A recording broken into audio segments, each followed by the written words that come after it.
Қайырлы күн оқушылар. Бізде бүгін қазақ тілінің екінші сабағы ғаламның ғажайып сандары тақырып. Алдыңғы сабақта осы сан есімге қатысты бастаған болатынбыз. Бүгін сабақта осы сан есім тақырыбын жалғастырамыз. Алдыңғы сабақта балалар білесіңдер, біз деген сан есімнің жаңағы несін өттік. Сан есімнің негізгі құрамына қарай бөлінетін түрлерін өткен болсақ, енді бүгін сол сан есімнің мағыналық түрлерін өтетін боламыз. Бірақ негізгі тақырыбымызды ұмытпайық, бізде аспан әлемі тақырыбын әлі жалғастырып жатырмыз. Бүгінгі сабақтың мақсаты ол энциклопедиялар, балаларға арналған газет журналдардан қажетті ақпаратты білу деп қойған екен. Сендердің естеріне мына нәрсені салғым келеді. Дара сандардың атауы көп емес.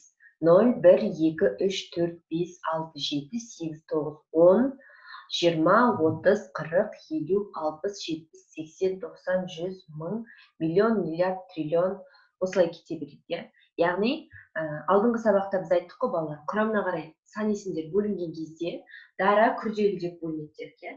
Дараларға тек бір түбірден тұратын сөздер келеді, ал күрделіге уже екі түбірден басталатын сөздер келеді. Мысалы, мына жерде қарап тұрсаңдар, 0-ден 10-ға дейін айтылғанда, 10-нан кейін 1-ден 20 болып кетеді. Не үшін? Себебі 10-нан кейін 11. 11 дегенде уже екі түбір. 11, 12, 12, 13, 13, 20-дан кейін де солай. 21, 22, 23, солай сияқты мына қалған сөздердің сандармен де барлығымен де осындай. 90, 100, 100-ден кейін 1000-ға бірден секіреміз, себебі 100-ден кейін 101 болса, ол да тағы екі түбір болып кетеді. Сондықтан мына осы сандар кездесетін болса, менің ішінде, сөйлем ішінде талдаған кезде, кез келген жерде бірден естеріне сақтаңдар, бұл дара сан есім. Енді бізде бүгін жаңа тақырып сан есімнің мағынасына қарай бөлінуі. Сан есім мағынасына қарай, біз не үшін балалар мағынасына қарай, құрамына қарай деп бөлеміз? Себебі құрам деген сөз, сөздің құрамы, сөздің неше сөзден тұратыны деген сөз. Құрам, бір нәрсенің құрамы, білесіздер ғой, бір нәрсенің құрамы.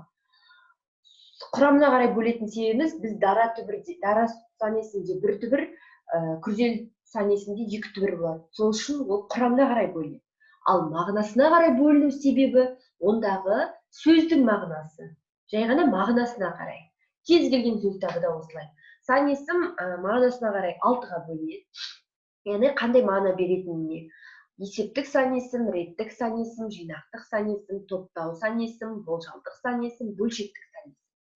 Бұл сан есімдерді сөйлем ішінде ажырату өте оңай. Себебі жаңағы жұрнағын жаттау керек бізге. Сосын қандай сұраққа жауап беретінін білсек болды. Негізгі бұлардың атаулары, олардың жаңағы несіне келеді. Олардың негізгі атаулары сол сан есімнің қандай мағына білдіретініне келеді. Яғни сол үшін де оны ажырату өте оңай деп айта аламыз. Бірінші, есептік сан есім. Есептік сан есім кез келген сөйлемде балалар есептік сан есім кездеседі. Олай дейтін себебіміз есептік сан есім бір түбір. Қанша, неше? 1, 10, 15, 20, 50, 40, 75, 80, 90, 100. Бұлардың барлығы бізде есептік сан есім болады. Себебі сұрағы қанша, неше? Есеп бойынша неше болып тұр. Келесі реттік сан есім. Реттік деген өзін атайтып тұрғандай, нешінші деген сұраққа жауап береді. Рет бойынша нешінші, мысалы, рет бойынша нешінші тұр. Бірінші, 10-шы, 2-ші, 3-ші, 4-ші, 5-ші. Інші, нышы, ніші, інші деген сұрақтар жалғанады. Келесі жинақтық сан есім. Нешеу, қаншау деген сұраққа жауап береді. Яғни жинақтау, бір нәрсені жинақтау деген сөз. Біреу, екеу, үшеу, төртеу, бесеу, алтау, жетеу. Жинақтық сан есімге тек қана 7 сан есім кіреді, 1-ден 7-ге дейін. Себебі нешеу дегенде біз 8-еу, 9-еу, 10-еу деп айта алмаймыз. Сол үшін тек 1-ден 7-ге дейінгі сан есімдер кіреді жинақтық сан есімге. Және олардың барлығының жұрнағы, соңғы несі жұрнағы у деген жалғау болып келеді. Естеріңде болсын. Одан кейін топтау сан есім. топтау аты айтып тұрғандай бір нәрсені топтан қою деген сөз. Нешеден, қаншадан деген сұраққа жауап береді. 10-нан, 1-1-ден, 2-ден, 3-ден, 4-5-ден, 10-15-ден деп мысалы, сөйтіп топтаймыз. Бесінші болжалдық сан есім. Бұл сан есімнің аты айтып тұрғандай бір нәрсені болжап көрсетеді. Нақты санды айтпайды, бір нәрсе болжап. Қанша, неше, қаншадан деп айтады. Мысалы, ондаған кітап, мен мектептен үйге ондаған кітап алып келдім. Ол жерде ондаған деп айтып тұрсың, бірақ нақты неше, 10 ба, ол әлде 9 ба, әлде 10-ға жете ме, жетпей ме белгісіз, иә, сол сияқты. Ондарда, мысалы, мен үйге ондарда келдім. Нақты, сен нақты санын айтып тұрған жоқсың, 10-нан 15 кеткенде келдің ба, 10-ға 15 қалғанда келдің ба, мысалы, иә, 10-ға 5 минут қалғанда келдің бе, әлде нақты уақыт белгісіз. 10 шақты, 10-15 дейді. Болжалдық сан есімнің аты айтып тұрғандай, тағы да қайталаймын, болжап айту. Одан соң бөлшектік сан есім. Сендер білесіңдер, математикада бөлшек деген ұғым бар, иә, бүтін бөлшек деген ұғым бар. Бөлшектік сан есім дәл сол бөлшектік сан есімнің өзіне кіреді.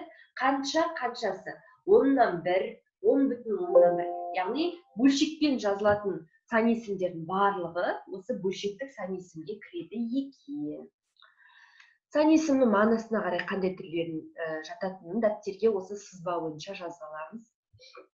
Одан соң мына нені қазір мен презентацияны Telegram каналға жіберемін. Осы жаттығуды дәптерлеріңе орындаңыздар. Ертең Zoom кезінде осыны сұраймын. Одан кейін мына мәтінді оқу керек, ішінен сан есімді табу керек, түріне қарай ажырату керек.